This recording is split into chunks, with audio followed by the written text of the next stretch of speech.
Imagine trying to build like an infinite ladder. You Yeah. place the first rung, you step up, place the second, step up again, and you just keep going. Right. And in your mind, the problem is just reaching high enough, but structurally, there is a completely different crisis happening right beneath your feet. Yeah, the downward load. Exactly. Every time you add a rung, the weight and structural load transfer downward. If Yep. you don't have solid ground underneath, like a literal mathematical baseline anchoring the very bottom, eventually the sheer accumulated weight of infinity just shatters the lower rungs. The structure loses coherence, the ladder collapses, not because it got too high, but because it didn't have a bottom. And that structural crisis is actually one of the most stubborn paradoxes in formal logic and really in system architecture as a whole. Yeah. Because when a system is allowed to grow without bounds, the rules that govern its internal reality tend to destabilize. The math literally breaks down over long distances. And preventing that exact collapse is our mission today. Welcome to the space, everyone. It is great to have you here for this deep dive. It's a fun one today. It really is. Today, we are sinking our teeth into a highly abstract, dense, but incredibly profound mathematics and logic paper. It's an independent piece of research by Lawrence Ip, published on June 3, 2026. Right. The title is Zero-State Axioms: Minimal Boundary Structure, Structural Consequences, and Semantic Models. Quite a mouthful. It is, yeah. And we should probably establish right away the specific sandbox we are playing in here. Oh, absolutely. The author is explicitly clear. This paper carries no physical, epistemic, or metaphysical interpretations. It is an exploration of pure abstract structures. Just pure math. Pure math. But the implications of what this paper proves about, boundaries and measurement, they're vital for anyone listening. Whether you are designing an evolving database or writing scalable software architecture, or even just mapping organizational growth. Yeah, because it fundamentally answers how complex systems maintain coherence over time. Okay, let's unpack this. Because what we're really talking about is a war between two forces: unbounded extensibility and partial measurement. Right. To understand how Lawrence Ip solves this war, we have to understand the battlefield. And the paper calls this battlefield a semantic universe. Yeah, a semantic universe is, at its core, an abstract space made up of configurations. You can think of a configuration as a specific state of a system at a specific moment. Okay. And these configurations are ordered by two primary relationships. The first is extension, which simply means the system is growing, it's moving forward, or, adding new states. So getting bigger. Exactly. And the second relationship is coherence. Coherence dictates that these new states must logically make sense with the states that came before them. Right. They cannot contradict the history of the system. Exactly. They have to stack cleanly. Stack cleanly. And that brings us to the first combatant in our war, right? The infinity condition. In the text, it's denoted as in if you. And this condition basically states that our universe admits arbitrarily long, strict chains of extension. Right. In plain English, the system is allowed to grow forever. There is no mathematical ceiling. The configurations can just keep extending into infinity. But then we have the opposing force, the measurement condition, or Musk-on-U. This condition introduces a partial measurement operator. And what does that do? Its job is to assign values or properties to these configurations as the system grows. But here is the critical constraint. This measurement operator must propagate along those coherent chains we mentioned, and eventually it has to stabilize. I see. So if we go back to the idea of building a structure, let's look at architectural load-bearing mechanics. Sure. The infinity condition means we are authorized to keep adding floors to our skyscraper forever. But the measurement condition represents the structural integrity, the way gravity and weight are distributed down the beams of the building. That's a great way to visualize it. If you just keep building upward infinitely, the sheer mathematical load of those measurements fluctuating back and forth will eventually cause the lower beams to buckle. The plumbing loses pressure, or the structural integrity just stops making sense. What's fascinating here is that Lawrence Ip isolated the exact mathematical clauses where this collapse occurs. Oh, wow. He demonstrated that without a definitive boundary, one of two things happens in an infinite semantic universe. Okay. Either the measurement becomes wildly unstable over long chains, meaning the values never settle and the system becomes completely unpredictable, Yep. or the coherence of the universe fails entirely. The states literally stop making sense in relation to one another. So the building falls over. Exactly. We know a system with infinite growth and stable measurement mathematically cannot exist without an anchor. It requires a ground floor that absorbs the load. Right. So how does Lorentz-Zip actually manifest this anchor in the math? Because that brings us to the core proof of the paper, doesn't it? The infinity measurement boundary theorem, or the IMB theorem. Yeah, the IMB theorem is a really elegant piece of formal logic. It proves that if a system follows a few highly specific, localized rules, the universe will mathematically force the existence of a selected least boundary candidate. Force it into existence. Yes. The paper denotes this anchor as ZIMB. The universe essentially generates its own bedrock. Which is wild to think about. And those localized rules, I mean, they sound a bit intimidating on paper. You do, yeah. You got predecessor reflection, descending limit closure, the boundary meet principle. Right. But if we break them down, they are just the laws of physics that allow that bedrock to form. Let's look at predecessor reflection first, or PR. PR dictates that if a certain configuration in the chain fails to act as a proper boundary, that failure isn't random. Okay. You can look backwards down to a predecessor configuration to identify exactly where the logical flaw was introduced. Oh, I see. It means flaws in the system's foundation are inherited and they're traceable. Got it. And then we have descending limit closure, or DL. So if you are tracing those flaws downward, or if you're just following a chain of configurations back in time, DL guarantees that you will eventually hit a terminal limit. Exactly. You don't just fall backward into an infinite abyss of smaller and smaller states.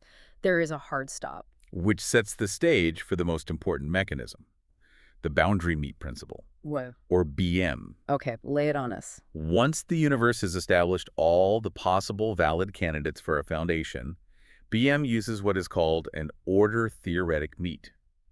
It uses this to select the absolute lowest, most fundamental candidate among them. An order theoretic meet. Okay, for those of us not dreaming in formal logic, we can picture this like a massive mathematical sieve, right? I like that, yeah. You pour all the valid foundational candidates into the sieve, and it filters them down, cross-referencing them until it finds the single undeniable bedrock that is shared by every coherent chain above it. And that bedrock becomes ZIMB. But wait, I have a question here, because I'm sure you listening might be wondering this too. If we are looking at an infinite system, why must it have a bottom? Like, does this boundary just act like a ceiling that stops the infinite growth? Oh, it's actually the exact opposite. It acts as an admissibility boundary. It is strictly a floor, never a ceiling. Well. The paper is adamant that every measured configuration in the universe must extend from this ZIMB. It is the 0 point from which everything else is authorized to grow. Wow. If a configuration cannot trace its lineage back down to this specific foundational boundary, it is simply not mathematically admissible in the universe.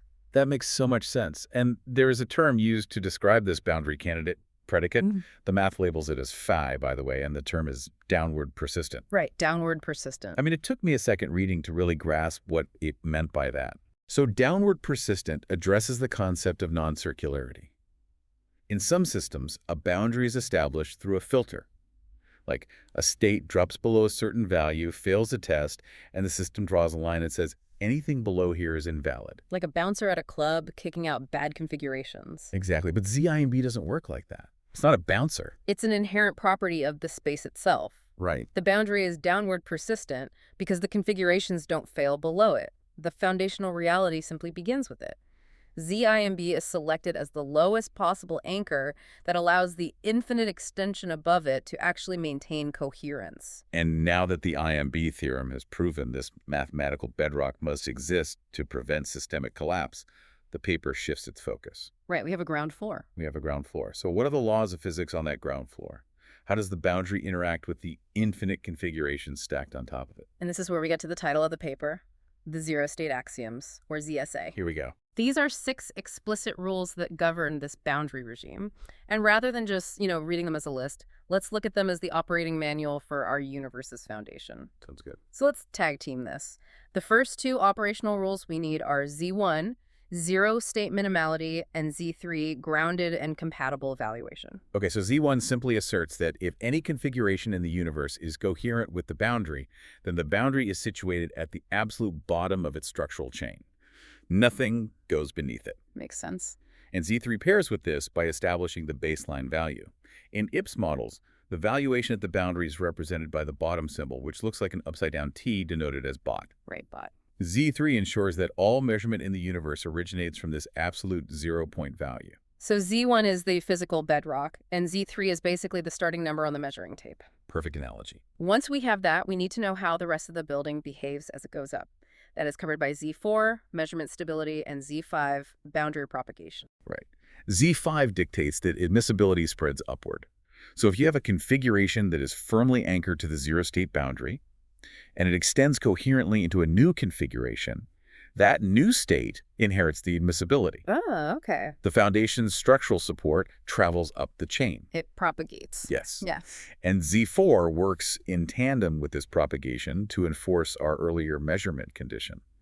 As the admissibility travels upward, the measurements along those coherent chains must stabilize. They can't just fluctuate wildly. Exactly. They cannot fluctuate indefinitely. The bedrock provides the stability that forces the values to settle. Which brings us to Z6 non-triviality beyond the boundary. Because the math basically mandates that the universe cannot just be a beautifully constructed, highly stable, empty foundation. Right. There must be actual measurable higher value configurations existing above the zero state. We have to actually build the skyscraper. It forces a non-trivial structure. Because if Z6 fails, you have a mathematical universe that consists of nothing but an anchor. Which is boring. Highly boring, and renders the entire exercise moot. Yeah. Now, if you are tracking the numbers listening to this, you'll notice we skipped one. We covered Z1, Z3, Z4, Z5, and Z6. But here's where it gets really interesting.